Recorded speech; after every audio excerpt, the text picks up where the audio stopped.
하나님의 말씀은 마태복음 9장입니다.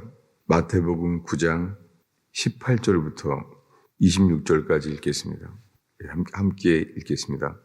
예수께서 이 말씀을 하실 때에 한 관리가 와서 절하며 이르되 내 딸이 방금 죽었사오나 오셔서 내 몸에 손을 얹어 주소서 그러면 살겠나이다 하니 예수께서 일어나 따라가심에 제자들도 가더니 12의 동안이나 혈루증으로 앓는 여자가 예수의 뒤로 와서 그 겉옷가를 만지니 이는 제 마음에 그 겉옷만 만져도 구원을 받겠다 함이라.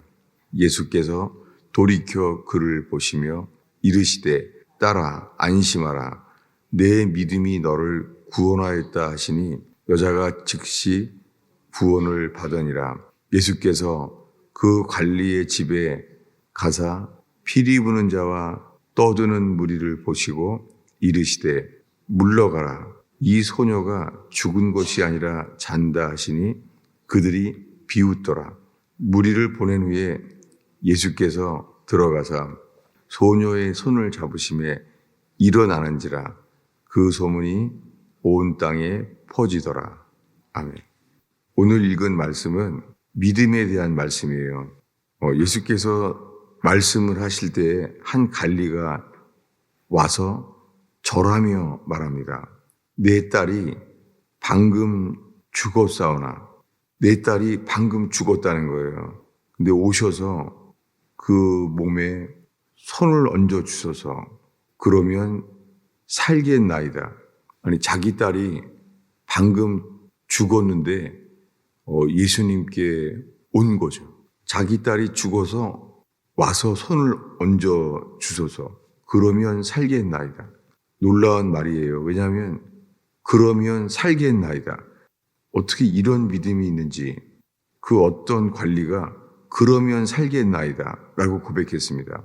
예수께서 아무 말도 안 하고 따라갑니다. 손을 얹으면 그러면 살겠나이다. 그걸 받아주셨는지 우린 모르죠. 근데 주님이 바로 따라갑니다. 근데 가다가 동시에 12년 동안이나 혈루증으로 앓는 여자가 예수의 뒤로 와서 그 겉옷가를 만졌습니다. 지금 두 사람이 나옵니다. 관리가 자기 딸이 지금 죽었다는 거예요. 그런데 그 사람 마음속에서는 오셔서 손을 얹어 주셔서 그러면 살겠나이다. 놀랍게 예수님은 그 관리의 믿음의 반응이에요.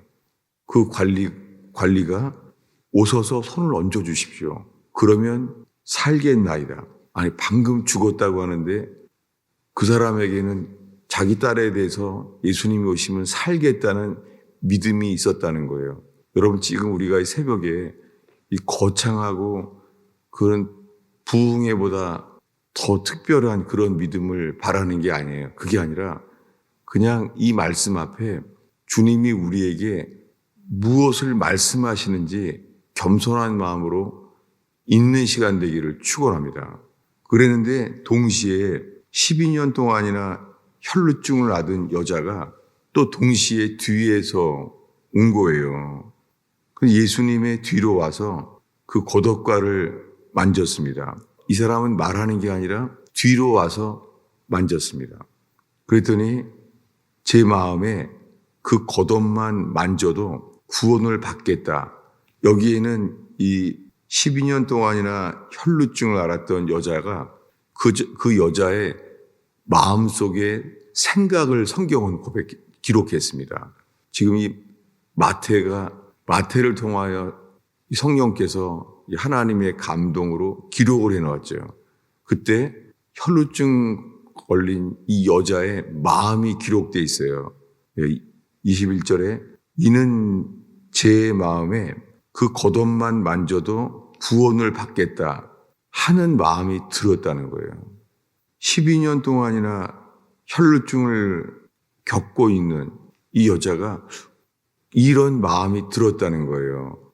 여러분, 우리들이 알고 있는 것은 믿음은 들음에서 나며 들음은 그리스도의 말씀으로 말미암느니라. 그래서 우리가 성경을 주야로 묵상합니다. 성경 안에 기록된 수많은 일들은 주를 향하는 자, 의지하는 자에게 주님이 하신 일들을 우리가 알고 있습니다. 심지어는 구약에서도 악한 왕 아합 왕이 그가 회개할 때에 놀랍게 이길 수 없는 전쟁을 그 악한 왕 아합을 통해서도 주님은 전쟁을 이기게 하십니다. 그리고 여호사밧 왕 때는 여호와여, 이 큰 무리를 대적할 능력이 없고 어떻게 할 줄을 알지 못하고 주만 바라보나이다. 놀랍게 주님만 바라봤다는 거예요. 전쟁의 죽음의 위기에서도 주님은 히스기야와 이 여호사밧과 이 여호사밧 왕의 전쟁 가운데 주님은 역사하셨잖아요. 히스기야는 죽음이 다가왔는데 벽을 향하여 기도합니다. 벽을 향하여 기도한다는 것은 주님만 바라보겠다는 표현이죠. 그의 마음속의 행동이 주님만 바라보는 거예요. 주님은 그를 살려주셨습니다. 여러분, 주님은 성경에 왕이건 누구든지 간에 주님이 역사하신다는 것을 우리에게 말하고 있습니다. 여러분, 혈루증을 12년 동안 겪었던 여자는 주님만 바라보게 된 거예요. 여러분, 우리에게 지금 많은 이 성경의 사건들이 우리가 주님을 바랄 수 있는 시간 되기를 바랍니다. 주님은 사람을 찾으세요. 여호와의 눈은 온 땅을 감찰하사 전심으로 자기를 향하는 자에게 능력을 베푸시나니 주님만을 바라게 하십니다. 저는 오늘 새벽에 어떤 일이 있었냐면은 갑자기 시동이 안 걸리는 거예요. 아주 드문 경우죠. 그 시동이 안 걸리니까 마음에 어떤 마음이 들겠어요? 시동이 안 걸리니까 먼저 내가 시동이 안 걸릴 때가 언제였지? 막 떠오르는 거 있죠. 과거의 경험이.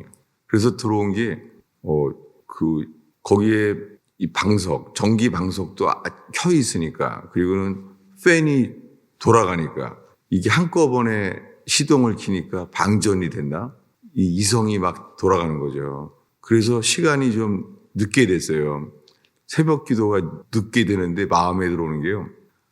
사람이 마음 편안하는 게 더 중요하니까 조금 더 시동을 좀 멈췄다가 기다렸다가 좀 걸어볼까? 제일 먼저 차 시동이 해결되기 바라는 거예요. 배터리가 나갔나? 지금 무슨 말 하려고 그러냐면요. 그러다 보니까는 새벽 기도를 하면은 차를 고치는 게 아니라 차를 알려고 하는 게 아니라 새벽 기도가 먼저인데 마음에 급하니까는 새벽 기도가 먼저가 아니라 차 고치는 게 먼저인 거 있죠. 여러분, 지금 저는 저에 대해서 주님이 지금 이 위기의 순간이 왔을 때 성경에 나오는 사람들은요, 주님만 바라보는 거였습니다. 그러면서 정신이 번쩍 났어요. 그리고 교회 왔어요. 교회에 왔는데 캄캄한 예배당인데 불이 켜 있는 거예요. 2층 유아실에 불이 켜 있는 거예요. 그러니까 어저께 저녁 때 저녁마다 교회 와서 확인을 하거든요. 근데 왔는데 불이 켜 있는 거예요. 그래서 왜 유아실에 불이 켜 있지? 제가 어떻게 했을 것 같아요? 시동이 안 걸려서 또 더 있다가 늦게 왔는데요. 예배 시작하기 전에 혹시 누가 여기 들어와 자고 있나? 온 방을 다 찾았어요. 다 찾아보는 거예요. 제가 지금 어떤 마음이겠어요? 내가 주님만 바라는 게 먼저가 아니구나. 오늘 이런 사건이 이렇게 많이 새벽에 일어난 일은 또 처음이에요. 그러면서 정신이 번쩍 났죠. 제 생각이 드러난 거 있죠. 급한 게 이 새벽에 전심으로 주님을 찾는 것. 여러분, 하나님의 사람들은 새벽에 전심으로 주를 찾았습니다. 잠언의 말씀에 간절히 나를 찾는 자를 만나주리라. 그 간절이라는 단어가 새벽이라는 단어예요. 그러니까 새벽에 와서도 간절이 아닌 것도 있는 거예요. 우리 마음속에. 새벽에 몸만 왔지 주님은 간절히 찾는 그 새벽이 안 되는 거예요. 여러분, 오늘 이 새벽이 간절히 주님만 찾는 그 새벽 되기를 축원합니다. 그래서 예수님은 막달라 마리아, 예수님을 누가 오라 그런 것도 아닌데 3일째 되는 날 예수님이 부활한다고 믿어서 온 게 아니에요. 어떻게 왔죠? 새벽에 온 거예요. 와서 안식일이 끝나고 첫날 새벽에 기다린 거예요. 새벽. 예수님이 죽었으니까 향품을 가지고 온 거예요. 그 새벽에 향품을. 그리고 그 전날 저녁에 준비해 놨어요. 향품을. 상품을 미리 향품을 준비해서 새벽에 온 거예요. 이게 전심입니다. 주님만 찾아서 오는 거예요. 그래서 주님은 그의 마음을 아시고 어떤 사람보다 먼저 그 막달라 마리아를 기다렸습니다. 부활하신 주님이 기다렸어요. 여러분, 예수 부활하셔서요. 지금 무덤에 없어요. 근데 부활하셔서 그 새벽에 어디 있었는지 모르죠. 근데 무덤 문이 열려 있는데 막달라 마리아가 왔을 때 거기 계셨어요. 그 전에 이미 부활하셨는데 막달라 마리아를 기다렸습니다. 여러분, 우리가 전심으로 주님을 찾는다면 주님이 그 부활의 생명, 부활의 삶을 저와 여러분에게 회복할 줄로 믿습니다. 오늘 지금 읽은 거에서는요, 두 여자 이야기가 나왔잖아요. 근데 주님이 믿음에 그대로 반응하는 거예요. 첫 번째가 누구였죠? 이 어떤 관리가 자기 딸이 지금 죽었다는 거예요. 근데 예수님이 손을 얹으시면은 살겠나이다. 이 믿음을 고백했어요. 그랬더니 예수님도 그 관리 말을 듣고요. 성경에 바로 갔다는 거예요. 주님은 믿음에 반응하십니다. 그래서 왔다는 거예요. 근데 가다 보니까 또한 간절한 여자가 있습니다. 그걸 보고 있습니다. 그랬더니 이 12년 동안이나 혈루증을 겪은 여자는 동시에 이 여자는 마음속에 나는 이 옷가에만 예수님의 옷자락을 만지기만 해도 낫겠다는 믿음이 있었다는 거예요. 성경은 이것을 이 마태가 왜 기록했겠습니까? 주님은 어느 누구든지 믿음에 반응합니다. 현재 성경을 많이 알았다고 이 믿음이 되지 않습니다.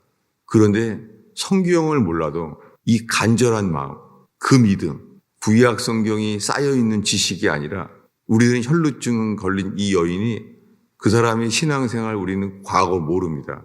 근데 지금 예수님 앞에 그 옷가에만 가도 만져도 낫겠다는 게 있었다는 거예요. 놀랍게 예수님이 멈췄습니다.